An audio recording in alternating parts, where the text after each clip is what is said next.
مرتبہ بآواز بلند صلوات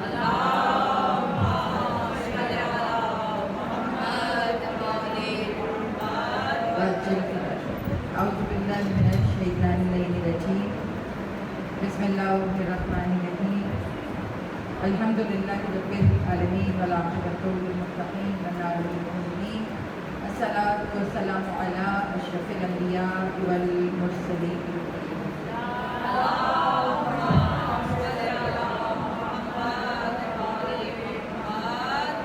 خیر المبشرین والمنذرین نبی المذنبین نبینا القاسم محمد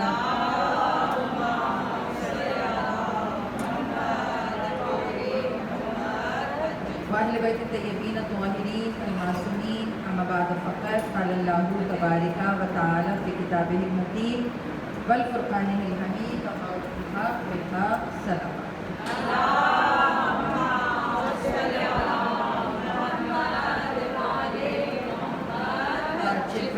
مجلس کی قبولیت کے لیے دعاؤں کی قبولیت کے لیے اپنی حاجات کی برابری کے لیے ایک مرتبہ بآواز بلند صلوات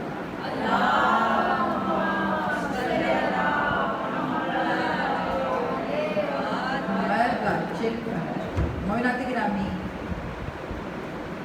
آج کا دن عاشور کے دن کا آغاز سمجھا اور کہا جاتا ہے کہ مولائے متقیان کا قتل ہونا، شہید ہونا اصل میں آغاز تھا کربلا کی اس معرکے کا کہ جو بتا رہا تھا کہ کلمہ گو کلمہ پڑھتے رہے مگر منافقت دل سے ختم نہ ہو سکے۔ اور یہ جو آج ہم مجلس اعضاء میں بیٹھے ہیں، مولا جانتے ہیں کہ آج آپ سب جو گھروں سے نکلے ہیں، مقصد فقط یہ ہے کہ وہ جو حسرت تھی جناب زینب کی کہ بابا مجھے کسی نے پوچھا نہیں دیا، آج ہم اس حالات میں بھی جناب زینب کی اس حسرت کو پورا کرنے کے لیے آئے ہیں۔ اور مومنات گرامی، ولایت امیر المومنین، حب اہل بیت اور مودت اہل بیت وہ سرمایہ ہے جو اللہ نے ہر ایک کو عطا نہیں۔ یاد رکھیے گا، اللہ نے جو نعمت آپ کو دی ہے، یہ نعمت پروردگار عالم نے کسی اور کو عطا نہیں کی، کسی اور کو نہیں۔ آج کل جو مولائے متقیان کی جو مجالس ہیں، اگر اس کا رنگ دیکھے تو بدلا۔ دیکھیے، یاد رکھیے گا، رنگ بدل رہا ہے مگر ذکر ختم نہیں۔ رسول اللہ نے 1400 سال پہلے ہمیں مینٹلی پریپیئر کیا تھا کہ حیت بدلے گی مگر ذکر ہوتا ہے۔ اگر آپ کے ذہنوں میں رسول اللہ کی کوئی حدیث ہو، جب مولائے متقیان سامنے بیٹھے ہوتے تھے اور رسول اللہ نے ان کا چہرہ دیکھ کے کہا تھا کہ انظر علی وجہ علی عبادہ، کہ علی کے چہرے پر نظر کرنا عبادت ہے، علی کے چہرے کو دیکھنا عبادت ہے۔ تو جو اصحاب بیٹھے تھے انہوں نے ایک جملہ کہا تھا کہ یا رسول اللہ، اس طرح تو یہ عبادت محدود ہو گئی کہ جب کوئی علی کا چہرہ دیکھے گا تو عبادت ہوگی، اگر علی نہیں ہوں گے تو یہ عبادت نہیں ہوگی۔ تو رسول اللہ نے وہاں پہ جملے کو بدلا اور بدلنے کے بعد کہا ذکر علی عبادت۔ میں نے کہا یا رسول اللہ، آپ نے جملہ کیوں بدلا؟ کہا تاکہ تمہیں سمجھ میں آئے کہ عبادت وہی رہے گی، طریقہ بدل جائے گا، یعنی کہ عبادت کا معیار وہی ہے، ذکر علی عبادہ۔ پہلے چہرہ عبادت تھا، پھر ہم نے اس کے ذکر کو عبادت کر دیا۔ پوچھا کیوں؟ کہا جب حالات بدلے تو ذکر کا طریقہ بھی بدلا، حالات بدلے تو عبادت کا طریقہ بھی بدلا۔ پھر کسی نے کہا مولا ایک وقت وہ آئے گا کہ جب ذکر پر بھی پابندی لگ جائے گی تو کہا عبادت چلنی چاہیے، طریقہ بدل لینا۔ کہا کیا مطلب؟ کہا حب علی عبادہ، کہا پھر دل میں محبت رکھنا، خدا عبادت لکھتا چلا جائے گا۔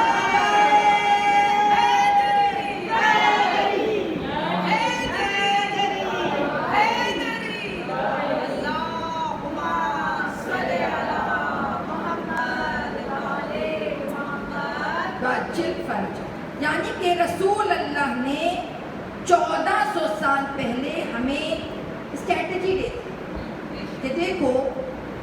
عبادت بند نہیں ہوتی، طریقے بدل. اور آج جو ہم مختلف حیت میں بیٹھے ہیں، مختلف طریقے میں بیٹھے ہیں، یہ رسول کی اسی اسٹریٹجی کا عملی نمونہ ہے کہ جس میں رسول نے کہا کہ دیکھو حالات جیسے ہو ذکر چلنا چاہیے. حب علی عبادت. آج جو آیہ مبارکہ ہے مولا متقیان کی شان میں ایک آیت تو نہیں ہے کہ جس کو سرنامہ کلام ہے. آیتیں اتنی ہیں کہ اگر واحد امام المتقین ہیں کہ جن کی شان میں 1000 آیتیں ڈائریکٹ اور انڈائریکٹ ہیں. یہ ذرا بڑے مزے کی بات ہے کہ ڈائریکٹ تو وہ ہیں کہ جسے کوئی چھین نہیں سکتا، مگر انڈائریکٹ وہ آیتیں ہیں کہ جو اشارہ کر کے گزر جاتی ہیں کہ ہم اترے کس کی شان میں، ہم نازل کس کی شان میں ہوئے ہیں. اور مومنات گرامی، کسی نے پوچھا مولا متقیان سے، آج بہت زیادہ فضائل نہیں پڑھوں گی، لیکن اگر فضائل علی نہ ہو تو پھر مجلس کا حق ادا نہیں ہوتا، کیونکہ خدا کو پسند ہے کہ آپ کی محفلوں کی زینت کے لیے ذکر علی کو وسیلہ بنایا جائے. زینوا مجالسکم ذکر علی ابی طالب، کہ تم علی کے ذکر سے اپنی مجلسوں کو زینت دو. تو مولا کے پاس ایک ان کے صحابی آئے اور آ کے مولا سے پوچھا کہ مولا اتنی قرآن کی آیتیں آپ کی شان میں ہوتی ہیں، مولا کوئی ایسی آیت ہے کہ جو آپ کو پسند ہے، جو آپ کو لگتا ہے کہ یہ آیت اللہ نے مجھے دے کر میری شان کو بلند کیا. یاد رکھیے گا، میں یہی تو عرض کر رہی ہوں کہ قرآن کو اگر سمجھ کے پڑھ لیا جائے نا تو علماء فرماتے ہیں کہ پھر تمہیں فضائل اہل بیت سننے کے لیے ذاکروں کی ضرورت نہ پڑے. یعنی کہ جو ہم پڑھتے ہیں نا، ہماری ضرورت پھر آپ کو نہ پڑے. کہا کیوں؟ کہا تمہیں ایسا ذائقہ لگ جائے گا خدا کے ذکر کا کہ تمہیں بندے کا ذکر سمجھ میں نہیں آئے گا جو اللہ نے علی کا ذکر قرآن میں کیا. اور مطلب بہت سی آیتیں اللہ نے قرآن میں اتاری ہیں. اگر آپ کو یاد ہو تو رسول کے ایک چچا تھے ابن عباس، بہت فیمس ہیں، اور ہمارے برادران کی احادیث کی جو بکس ہیں ان میں سے آدھی حدیثیں ابن عباس سے انہوں نے مروی کی. اچھا، ان کو پکڑ کر خلیفہ شام جو تھے وہ لے گئے، ان کے پاس لے جایا، وہ لے گئے پکڑ کر. اب الزام ذرا سنیے گا اس پہ کیا ہے. ابھی میں آیہ مبارکہ کی طرف آ رہی ہوں لیکن اس کے لیے تمہید تھوڑا سا. الزام ان پہ کیا تھا؟ کہا کہ خلیفہ شام نے ان کو بلایا، امیر شام نے، اور امیر شام نے بلا کر ان سے کہا کہ تم پہ الزام یہ ہے کہ تم قرآن کے بہانے سے علی کے فضائل پڑھتے. اب انہوں نے کہا میں نے تو کبھی ایسا سوچا بھی نہیں کہ میں قرآن کے بہانے سے فضائل علی پڑھوں. تو انہوں نے کہا نہیں، لوگوں نے شکایت کی ہے کہ تمہیں جہاں موقع ملتا ہے وہاں تم علی کے فضیلتیں بیان کر دیتے ہو. انہوں نے کہا حدیثیں نکال کر دیکھ لو، میں نے کبھی حدیثوں میں ان حدیثوں کا تذکرہ نہیں کیا جو علی کی شان میں ہیں، لیکن اب میں کیا کروں، قرآن کی آیتوں کا میں کیا کروں، اور تم کہہ رہے ہو کہ میں فضائل پڑھتا ہوں. کہا ہاں. تو کہا پھر کیا کروں؟ کیا پڑھوں مجھے بتاؤ، کیا پڑھوں؟ تو انہوں نے کہا جب میں سورہ الحمد پڑھتا ہوں تو جیسے ہی میں پڑھتا ہوں کہ ان لوگوں پر جن پر تیرا رحم ہے، ان لوگوں پر جن پہ تیری نعمت ہے، انعمت علیہم. کہا ادھر انعمت کا تذکرہ آتا ہے، ادھر لوگوں کے ذہنوں میں رسول کی تفسیر آ جاتی ہے کہ جب انعمت پڑھنا تو اللہ کا شکر ادا کرنا کہ انہوں نے علی کو تمہارے درمیان اتارا. کہا میں کیا کروں؟ کہا چھوڑ دو الحمد پڑھنا. کہا چھوڑ دو، تمہیں لگتا ہے کہ الحمد علی کے فضائل ہیں؟ کہا چھوڑ دو. کہا اچھا.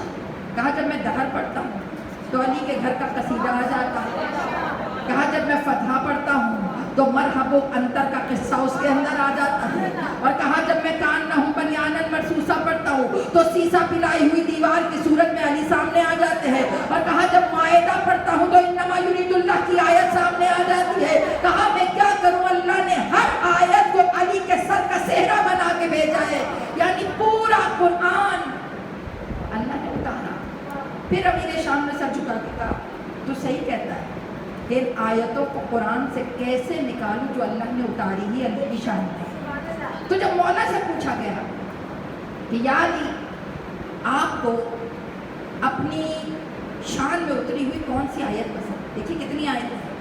یعنی کہ اگر آپ قرآن پڑھیے تو وہاں پر کبھی اشدہم الکفار، کہ کفار پہ جو سخت ہیں وہ مولا علی کے لیے آیت اتاری، کہیں ان کے چہروں پر جو ہے وہ سجود کے نشان دیکھو گے، ان کی مثالیں توریت میں بھی ہیں، زبور میں بھی ہیں، انجیل میں بھی ہیں، یعنی کہ اللہ کا رسول بار بار بتا رہا کہ یہ آیت اتری کس سے؟ تو جب پوچھا مولا علی سے کہ آپ کو اپنی شان میں اتری ہوئی کون سی آیت پسند آئی، تو مولا علی نے مسکرا کر کہا سورہ رعد کی آخری آیت، کہا سورہ رعد کی آخری آیت مجھے بہت پسند ہے۔ کہ مولا کیوں؟ کہا وہ آیت کون سی ہے؟ کہا جب اللہ رسول کی رسالت کی گواہی مانگ رہا تھا تو جب لوگوں نے کہا کہ اے میرے حبیب گواہی لے کر آئیے، تو اللہ نے کہا اے میرے حبیب ان سے جا کے کہہ دو تم اتنے صادق رسول ہو کہ تمہیں کسی کی گواہی کی ضرورت نہیں ہے، ان سے کہو قل کفا باللہ شہیدا، ان سے کہو کہ میری گواہی کے لیے ایک اللہ کافی ہے اور دوسرا وہ کافی ہے جس کے سینے میں قرآن کا علم ہے۔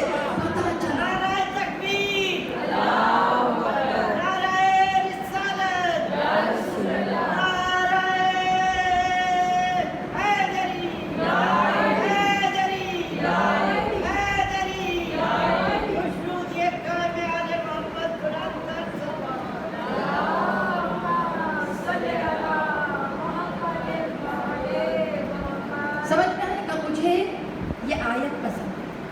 مجھے اس آیت پہ فخر ہے۔ تو کسی نے پوچھا اس آیت میں ایسی کون سی بات ہے؟ ذرا سوچیے، مولائے متقیان اگر کسی آیت کو خود سے منسوب کر کے فخر محسوس کرتے ہیں تو کسی نے کہا یا علی آپ کی شان میں تو اللہ نے پوری سورہ حدید اتار دی کہ جس میں اللہ نے آپ کی ذوالفقار کا قصیدہ سنایا۔ دنیا میں کبھی کوئی ایسا نہیں ہے کہ جس کے ہتھیار کا قصیدہ اللہ سنائے، تو یا علی آپ کو فخر کرنا چاہیے تھا۔ تو علی کی آواز ہے نہیں، کہا جو فضیلت اس آیت میں اللہ نے مجھے دی ہے نا، کہا وہ کون سی فضیلت؟ کہا کہہ دو قل حبیب ان سے کہہ دو۔ کہا کیا کہو؟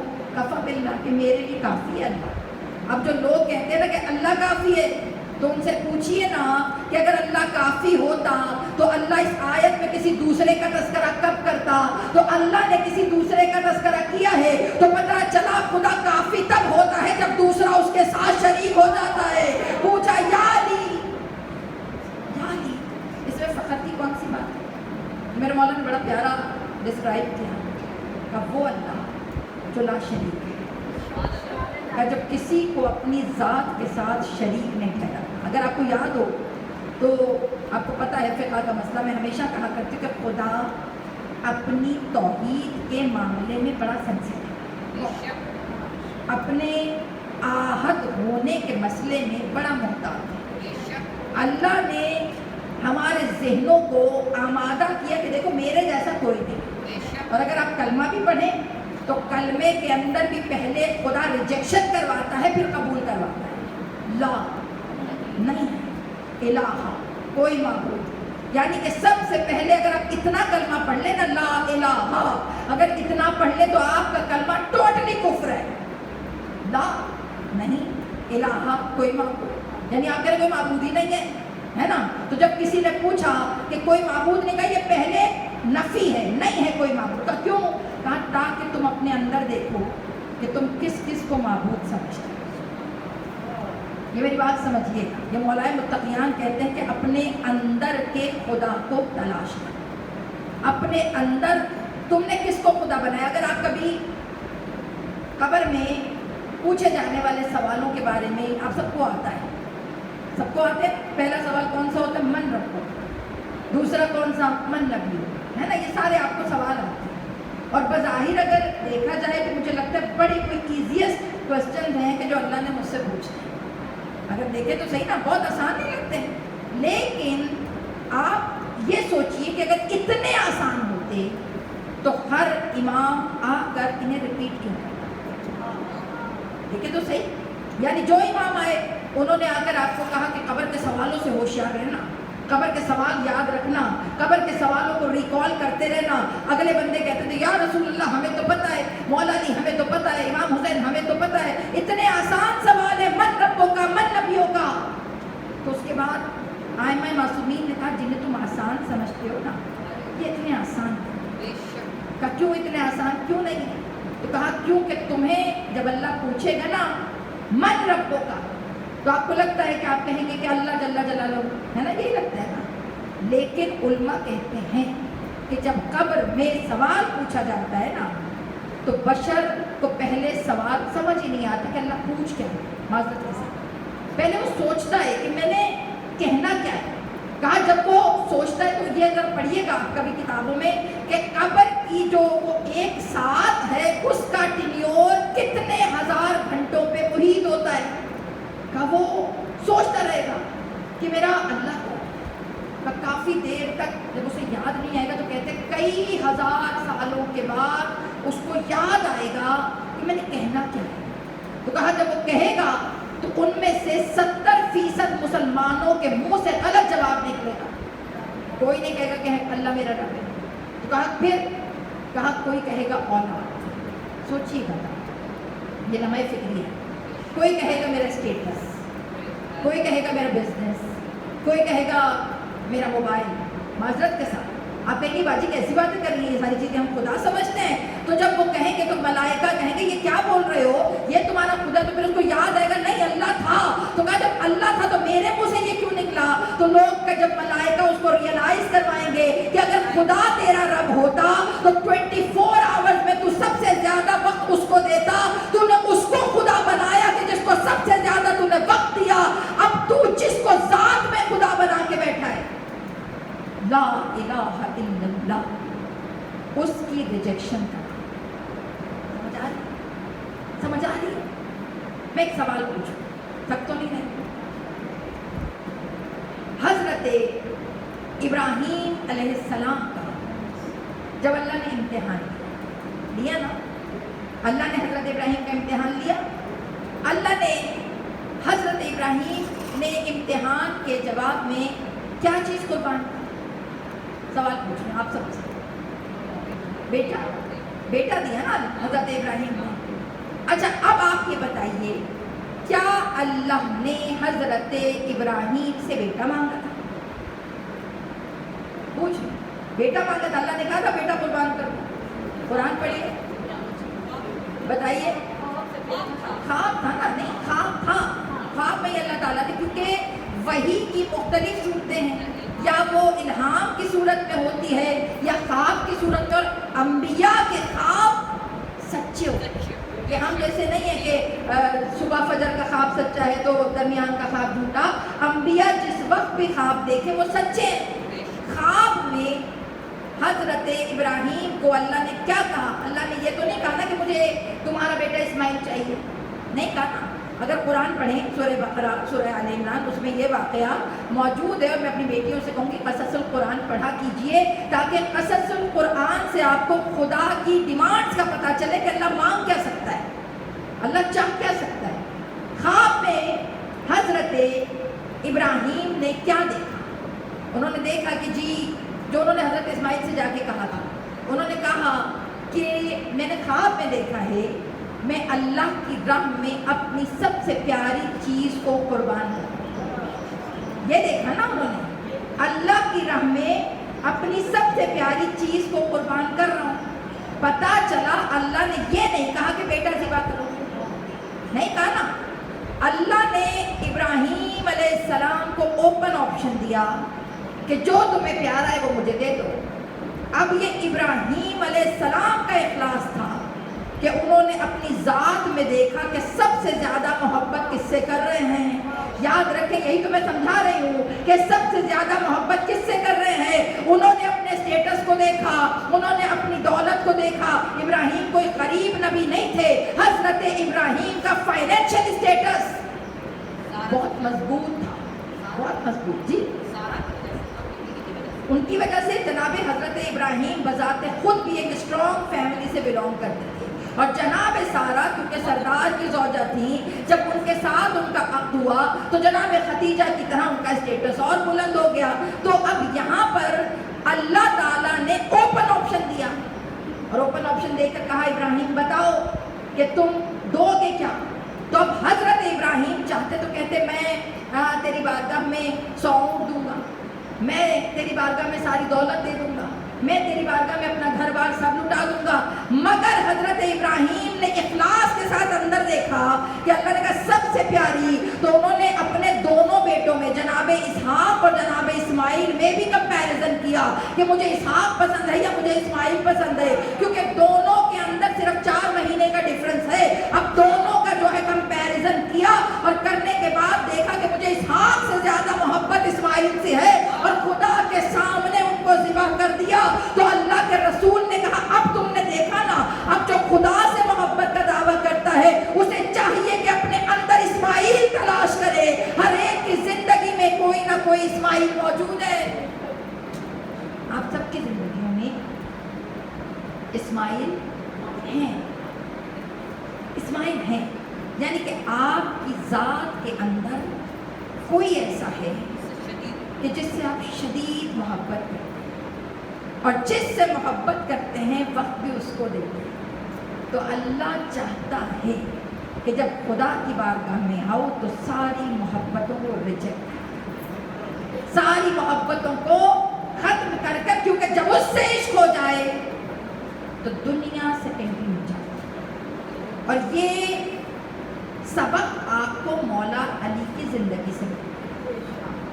یہ آج کا جو دن ہے 21 ماہ سیام کا, آج کا دن آپ کو ریئلائز کرواتا ہے کہ اپنے اندر دیکھو وہ کون سی چیز ہے جسے چھوڑ کر خدا کی بات, یہ بارگیننگ ہے میری جان, سودا باز, اللہ سے سودا کیجیے, اللہ سے بارگین کیجیے, اپنی سب سے خوبصورت چیز خدا کو دیجیے اور خدا سے اس کی رضا مانگیے. یہ سودے ہم نے کبھی اللہ کی بارگاہ میں کبھی کیے نہیں ہیں. آپ یہ دیکھیں مولا علی کا شہرہ آفاق جملہ کون سا ہے؟ فزت برب اللہ, ٹھیک ہے, یعنی کہ رب کعبہ کی قسم آج میں کامیاب ہوں. اب ذرا میری جو بہنیں بیٹھی ہیں آپ یہ بتائیے مولا نے یہ جملہ کب کہا ہے؟ جب ان کے سر پہ ضرب لگا تھا. یہ اس وقت کا جملہ ہے نا. اب آپ یہ بتائیے, حالانکہ ظاہری طور پر اگر دیکھا جائے تو مولائے متقیان کو یہ جملہ اس وقت کہنا سوٹ ہی نہیں کرتا. میں اپنی نظر سے دیکھوں, میری اور آپ کی تھنکنگ تھوڑی سی ڈفرینٹ ہے اور مولا کی تھنکنگ تھوڑی سی چینج ہے. ہم جس کو کامیابی کہتے ہیں اللہ اس کو ناکامی کہتے ہیں. آپ کبھی غور کریں, میں نے ایک کتاب پڑھی تھی, اس میں ہم جب میں پڑھی تو اس میں جملہ آیا تو اللہ بہجت کی کتاب, انہوں نے کہا جب اپنے بچوں کی کامیابی کی دعا مانگو نا, آپ دعا مانگتے کہ اللہ میرے بچوں کو کامیابی دے, ہے نا, تو کہا کہ تم دعا میں ایک لفظ کا اضافہ کر لو, اللہ وہ کامیابی دے جو تیری نگاہ میں کامیابی ہے. دیکھیں سب چاہیں, ہمیں لگتا ہے کہ میرا بچہ الحمدللہ گولڈ میڈلسٹ ہے, کامیاب ہے, میرا بچہ بہت بڑا بزنس مین ہے, کامیاب ہے, مگر بے نمازی ہے. اور قرآن میں بے نمازی کو کامیاب نہیں کہا گیا, قرآن میں کہا کہ اس کے لیے تباہی. ہماری نگاہ میں اسٹیٹس کچھ اور ہے, اللہ کی نظر میں اسٹیٹس کچھ اور. تو آیت اللہ بہجت نے بہت پیارا جملہ کہا کہ جب اپنی اولاد کے لیے دعا مانگو تو دعا مانگ کر کہو کہ اللہ وہ کامیابی دے جو تیری نگاہ میں کامیابی ہے. اور کہا اگر دنیا چھوڑ نہیں سکتے تو دنیا بھی مانگ لو, کہا کیونکہ وہ بے نیاز ہے. کہا اللہ دنیا و آخرت میں وہ کامیابی دے جسے تو کامیاب کہتا ہے. یاد رکھیے, یاد رکھیے, مال و دولت برا نہیں ہے. اگر برا ہوتا تو اللہ خدیجہ کے مال کو اپنا کیوں کہتا؟ کہیں فرعون کے مال کو جہنم کا ایندھن کہہ رہا ہے, کہیں خدیجہ کے مال پر مہر لگا کے کہہ رہا ہے تو میرے حبیب غریب تھا, میں نے تجھے غنی کر دیا. میں نے کہا مال خدیجہ کا اللہ تو اپنا کہہ رہا ہے. کہا مال برا نہیں ہے, اس کی ڈائریکشن بری ہے. اگر ڈائریکشن صحیح ہو جائے تو ہم اس کے کاموں کو اپنے کام بنا لیا کرتے ہیں.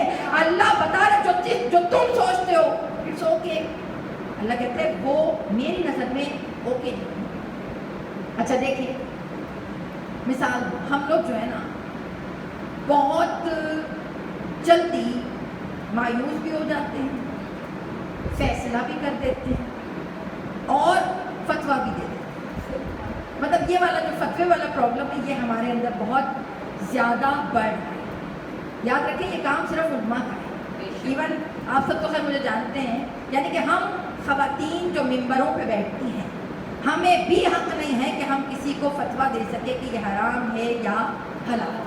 ہمارا کام صرف خطابت کرنا ہے, ہمارا کام صرف ذکر اہل بیت کرنا ہے, فقہ کی گفتگو کرنا عالم کا کام.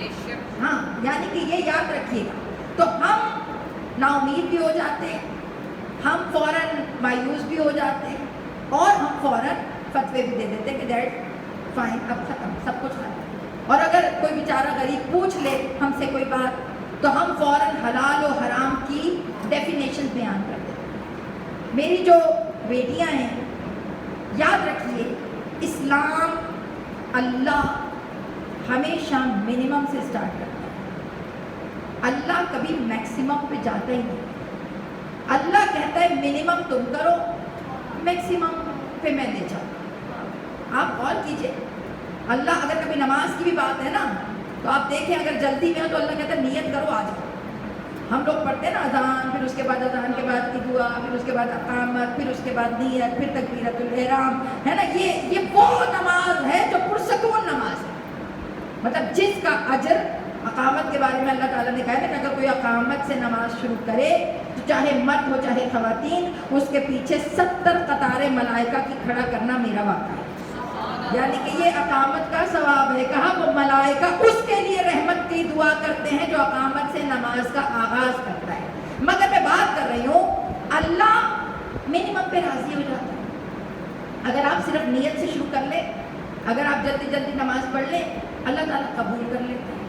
یاد رکھیے کسی نے کہا تھا نا آقا زادی سے کہ میری نماز میں خضوع و خشوع نہیں ہے, تو آقا زادی نے ان سے کیا کہا تھا, پڑھتی ہو؟ کہا جی. تو کہا اللہ پڑھنے کے بارے میں پوچھے گا, خضوع و خشوع کے بارے میں نہیں پوچھے گا.